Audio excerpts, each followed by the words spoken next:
This is Camel Dog's very own Magog, covering UFC 168.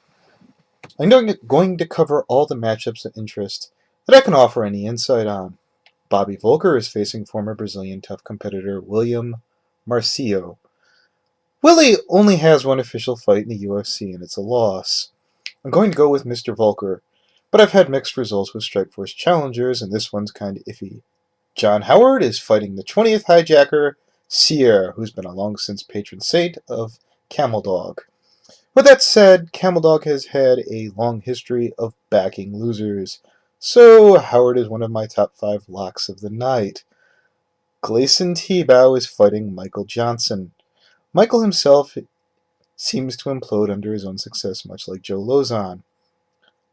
But he's able to win fights above his station. Tebow, in his recent fights, has shown more experience, more than his age.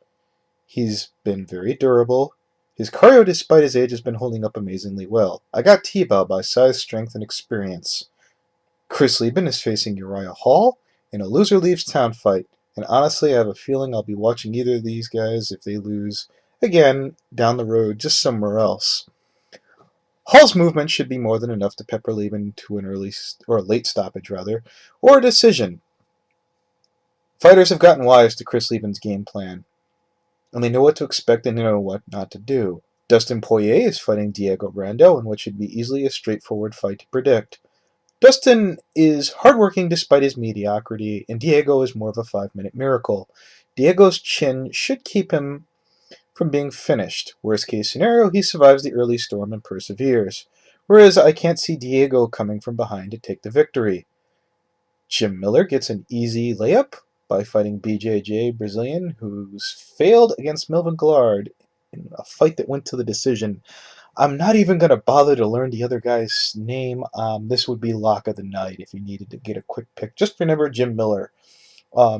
Josh Barnett gets to knock on Destiny's Door versus Travis Brown. Brown's tough, but that really won't matter if he can't keep the fight up standing. I think Josh drags this fight down and either finishes the fight or coasts to a comfortable decision. Miesha Tate takes on some mean-spirited cunt that seems to be the apple of Dana White's eye. Oh, how I would love if Tate won this fight, but I'm not delusional about the odds. Chris Weidman is facing the former champion Anderson Silva in the main event for the middleweight title. Now, if you're waiting for your Uncle Magog to tell you the secret of this fight, you're going to have to keep waiting. Since the Maya fight, I've understood that Chris had talent, and after the Munoz fight, I understood that he was top 5. I think he's dangerous in the way that we really don't know what to expect out of him much. I have trouble placing Chris's striking, his wrestling, his submissions. I really can't tell you how good he is.